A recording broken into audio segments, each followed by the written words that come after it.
Hello, everybody. I am Bairdrus, commentating this match today with my co-caster. I'm JayNite, and today we're going to be looking at round 4 of the Eternal Tournament Series. Yeah, it looks like we have a good match kicked off here with Influence on FTP tokens, and we've got Thundershot on Shimmering Combrei. We only have Influence's hand cam, unfortunately, so we are going to be playing this as a one-sided match. Yeah, but nevertheless, it's bound to be a pretty exciting match. So we've already started here with Influence keeping a hand with Initiate and quite a few aggressive tokens putting out some damage already. Yeah, it looks like Influence's list uses Calderon Channeler to deal a lot of its main sources of damage. This deck isn't playing Shimmer Pack, if I remember correctly. So he's gonna be playing a mostly token building and capitalizing on the use of those tokens. Right. And especially with the matchup here, he's going to want to be as aggressive as possible before his opponent starts getting out the bigger creatures, because the tokens don't scale as well as the Shimmer Pack strategy. Yeah, the Shimmering Combrei deck has a lot of, depending on which variant this is, I do believe it's the one that plays heavy Combrei favor. So we're going to be seeing a lot of those big minions like Seraph, the Titans, obviously. And those are going to gum up the board quite favorably. Definitely, but super aggressive. Already has 6 units on the board, uncontested at the moment. Yeah, that Sandstorm Titan might honestly not be enough. Oh yeah, with the second Calderon Channeler pickup, it looks like Influence might be able to amass lethal with just these channelers. That's a ton of damage, swinging through, only losing 1. I see. Might just be good game on the next turn, to be honest. Yeah, I mean, it definitely looks like it. Looks like he's guaranteed to push 6 through here, and he should have guaranteed lethal. Yeah, 7 minions look like they're going to be on board, assuming he doesn't block. Yeah, and that definitely shows the thing between the token versus longer game strategy matchup.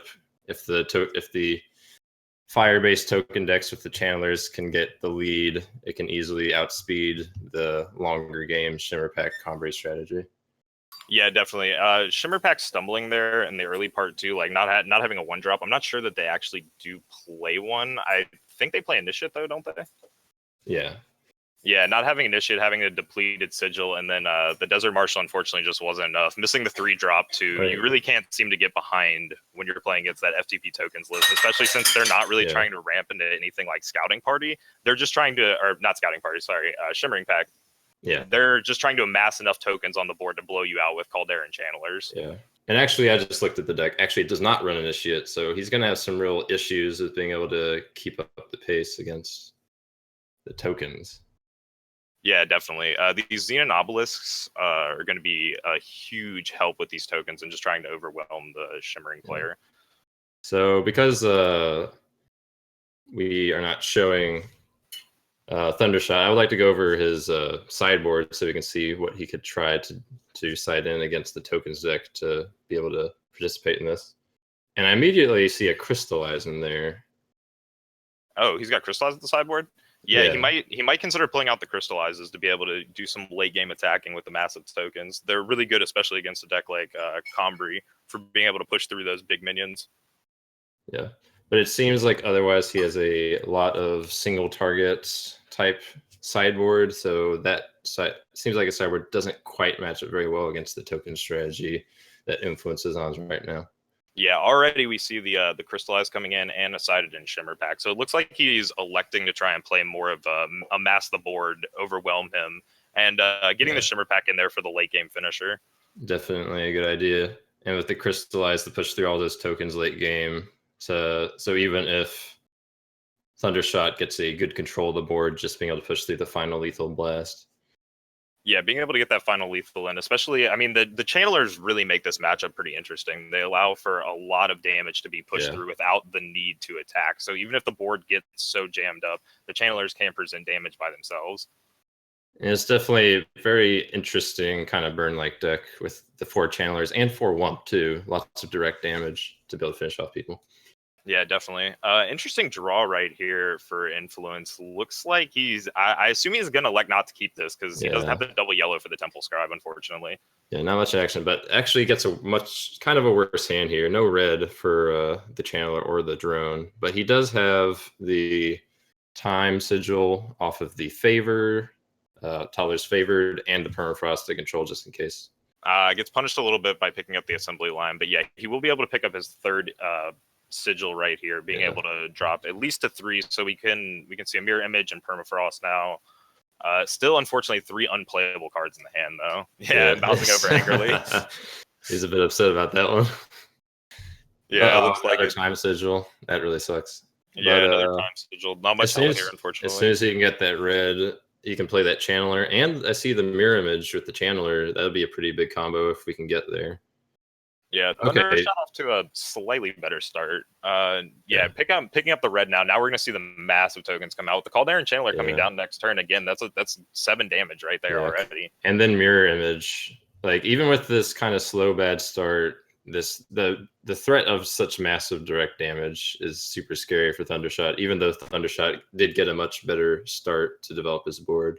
Yeah, he's definitely developed the board a lot better, but yeah, we are seeing this just massive beatdown with these Caldera Channelers gumming up the board with all these tokens and then not even needing to attack and still pushing through massive numbers of damage. There's the Crystallize. That's definitely the turnaround right there.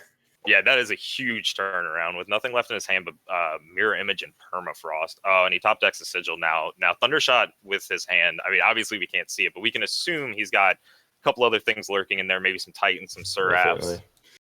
So, Influence taking the smart play here, keeping up the Mirror Image just in case he gets a bit more tokens. I believe he figures the only way he's going to win this game is through amassing a board again and playing Mirror Image once again. Yeah, exactly. 3 damage coming in. There's a Titan. Oh, that speeds up the clock considerably. We're looking at like a 2-turn clock here. Got 2 blockers, but that's not going to last for too long. Yeah, this is definitely coming up quick. I mean, he's got the Channeler, he's got the Mirror Image, but it's going to be scary, especially depending on what Thundershot has. I mean, if he has a Shimmer Pack right here, or an Obelisk even, wow. Ooh, that Obelisk is big top deck. Yeah. Again, Influence could still draw a Scouting Party, which would be pretty good to be able to draw a lot of cards and deal a lot of damage at once. Might get him an out if that was the case.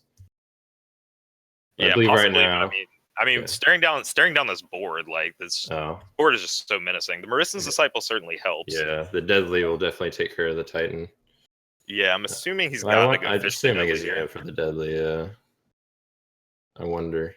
Yeah, it's scary to see. It's scary to wonder what Thundershot's got in his hand, though. I mean, he's still holding 4 cards. I mean, even another power at this point is everything gets another +1/+1. Yeah, definitely. So he's going for the damage here. I wonder if the better play would have been making another Deadly with the Disciple. Possibly. He got silent. He silenced his guy. Interesting. Silence is on 4/4. Interesting. There's the there we go. Pack. Yeah, I was wondering if he had it in hand. Like, he ramped up to 7 mana so quickly. It was so easy for him to just close that game out without all that pressure. Once that Crystallize came down, it just took all the pressure off the board. Exactly. And quite fortunate too, as we established, there's only 1 Crystallize on that sideboard. Yeah. But as you see, when the token strategy seems very scary, but the stabilization can happen pretty easily with just a single card like that when you over rely on low health units.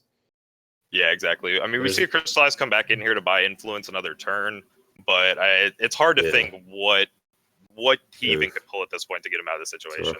And that is not the thing that he needed. That is not lethal. So we're going to see these players go to a 3rd game, 1 game apiece. Thundershot getting that 2nd game back after the sideboard. I mean, that Crystallize was huge. That was the whole turning point of the game. I mean, just being able to annihilate a token strategy like that. That was definitely very scary. It seemed like that was going to be a very quick set for Influence right there. But the Crystallize coming down right on cue to give him the game. Yeah, that was definitely a huge Crystallize in his favor. And you said he only has 1 in the sideboard? Yes. He only has 1 in the sideboard. Wow. Yeah, well, that was only really 1 Crystallized. Right All right, so we're going to look at Influence's deck right now, actually. So of course, the basis of the FTP tokens deck, the 4 drones, the 4 assembly lines to make, and of course the 4 scouting party to make the massive amount of tokens that you need to activate your channelers, and Wump as well, combo with the scouting party.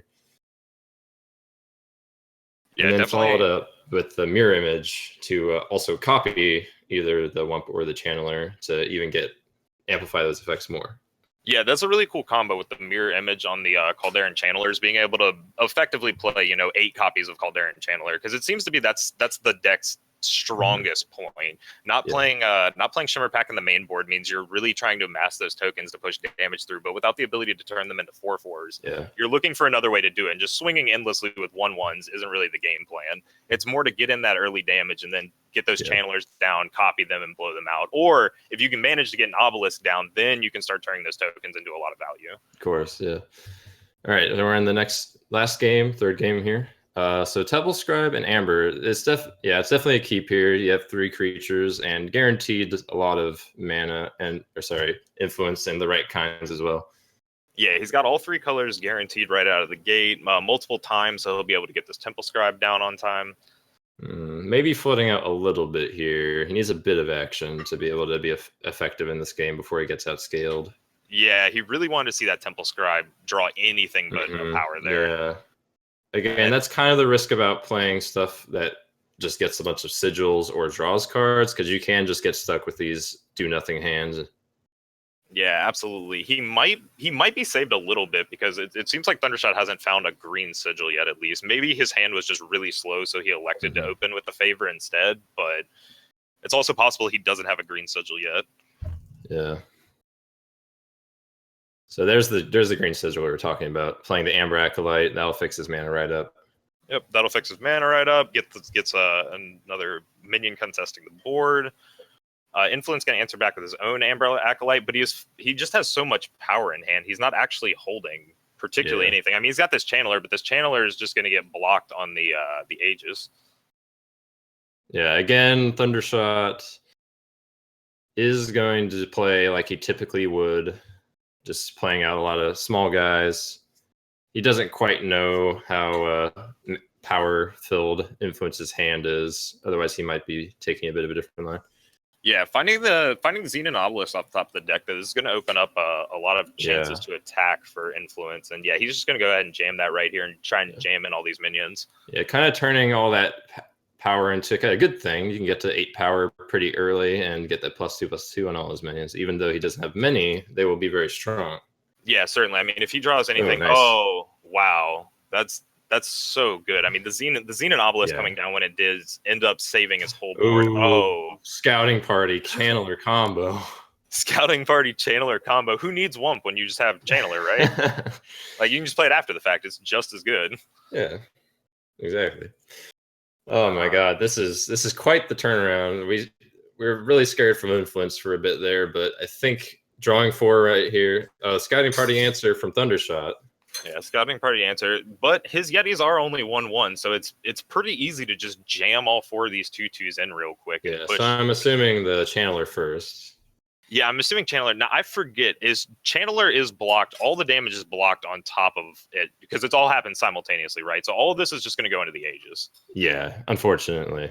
Yeah, unfortunately. But he will just hit a space here and try and jam in all these minions. And really, if any of these Yetis connects, I mean, you pretty much need to block them because you're scared of letting Influence just rebuild his hand, especially with the Obelisk now on board and the threat of the 8 power coming down and making his minions huge. I mean, all he needs to do is just start building these huge boards now, and refilling his hand is exactly what he's trying to do. Yeah, definitely. And the Yetis will definitely get him there, especially with the fact that he'll have 2 blockers up to block his opponent's Yetis to prevent his opponent from getting that card advantage as well. Yeah, and Thundershot's playing a little from the back foot now. I mean, if he has a Shimmer Pack off the top of the deck, it should be easy enough for him to get back in the game.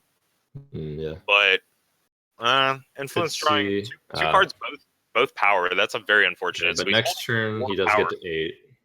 Yeah, he's holding just a hand of 5 power, but he will at least be at 8. Yeah. On his next turn for that Xenon Obelisk +2/+2 bonus. Yeah.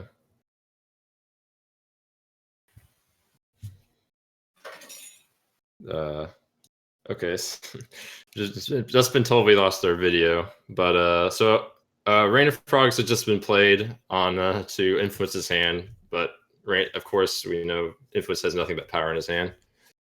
Yeah, having nothing but power, and unfortunately top decking another power. I mean, he's just holding a hand of 5 sigils right now, and I mean this board is big, and that's fortunate. And unfortunately, it looks like Thundershot doesn't have anything he can do. He just one can't guy outblock gets the through, minions. he dies. Yeah. Oof. Yeah, That's just rough. like that. I mean, that game, from my point of view, showcases the power of a card like Xenon Obelisk, a card that people have been playing in all the Shimmer Pack decks. And we saw it on both sides there. I mean, most time-based decks currently are playing Xenon Obelisk for just that power level, making a board of these little 1/1s, 2/1s, various creatures, and then turning them into just these massive units your opponent can't do anything about. I mean, we saw there at the end of the game, I mean, just having to chump block every single unit to death, losing the match because he just had to sacrifice his entire board not to die to these 3/3s and 4/3s that were just made from these useless units. And we can definitely see how, even with kind of a bad hand, with just playing a few small guys, as soon as he top decked the Obelisk, he was immediately back in the game. Yeah, the Obelisk, with a little help from Scouting Party. Yeah, the Obelisk and the Scouting Party really did it there. Yeah. I mean, they pushed it over, and having the Obelisk, like Thundershot had Scouting Party in response, but the difference right there is the Obelisk. Like, not having an Obelisk down means that his 1/1s are unable to block the other Scouting Party tokens, which are all now 2/2s. Or if 8 power had been down, they would have even been 3/3s, and then you'd just be throwing 3 tokens into one single unit. Yeah, and of course we see, as we always see in this, Obelisk mirror matches. It's just usually whoever gets more Obelisks ends up winning these. Yeah, exactly. We saw 2 games right there basically decided by Obelisks. The first one more so by the Crystallized with Thundershot, but his own Obelisk coming down providing power. And we definitely saw it right there in the third game with Influence, his Obelisk essentially carrying his entire game. I mean, he drew 13 power, but drawing 13 power in that short of a game didn't matter when he had Obelisk to go ahead and back up all those tokens he had. Definitely. But overall, I'd like to say both of the players had very, very cool builds of their own decks there, especially with the mirror image and the tokens deck. That was very exciting for me to see. Yeah, definitely. I was super hype. I had posted that deck earlier. I think they had talked about it a little bit. I liked the FTP tokens deck that was being brought, and I really liked, like you said, the Caldera Channeler and the inclusion of mirror image to try and get some of that double damage in. Finding alternate ways to utilize your tokens instead of just needing an Obelisk to make them useful or just needing Shimmer back. Because you could see like the versions that run the Praxis Displacer to reuse their effects. Of course, mirror image lets you immediately reuse it and also gives you another copy. So you're not really down a body. I mean, it makes a body and it's faster than the Displacer for using your effects. So yeah, and I like that. I like seeing the Shimmering Combrei from Thundershot. I know that deck got brought out at the tournament, the Eye of Winter, when that tournament happened on Wednesday, I believe. We saw a bunch of Shimmering Combrei that had made the top 16 there, and I like the build of it. I know it's still a little.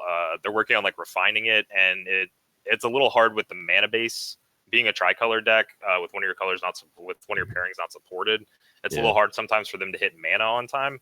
But I do like that version of the build as well. I think it definitely offers a unique flavor on the Shimmer pack.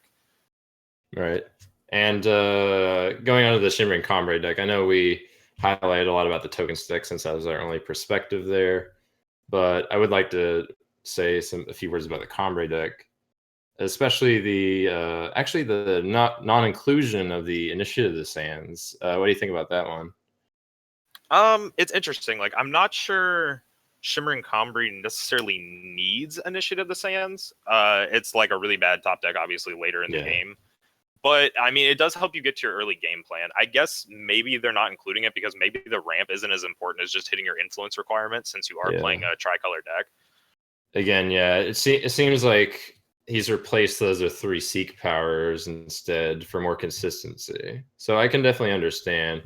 And it seems to tend to play a bit more of a stompy overall game plan, ending off with Scouting Party and Shimmer Pack if it gets to that point. But of course, CRAF will end the game on her own if you get to that point as well. Just a lot of late game options. I just assuming the exclusion of Initiative of the Sands is to fix power and also possibly include some more bodies to survive that early game. Better. Yeah, we also unfortunately didn't, because it was an FTP tokens matchup, we didn't get to see Thundershot make use of any of the Vanquishes, which is a key part of playing the Shimmering Combrei, is getting access to some of that better removal that you're lacking. We see them play Vanquish, and I mean, Vanquish is a very powerful spell in a lot of matchups. It probably would have been a lot better in like maybe a Rakano matchup where he would have been able to get it down on some of the units. Definitely. But yeah, this has been round 4, and stick around for round 5. And there's certainly a lot of interesting decks for us to go back and see again for the next 2 rounds. Yeah, we should have a good couple matches coming up. Hopefully we'll get to see some more innovative decks like those. Yep. All right, well, we will be back in just a few. We're going to take a short break and then get on to round 5 of the tournament. Thank you.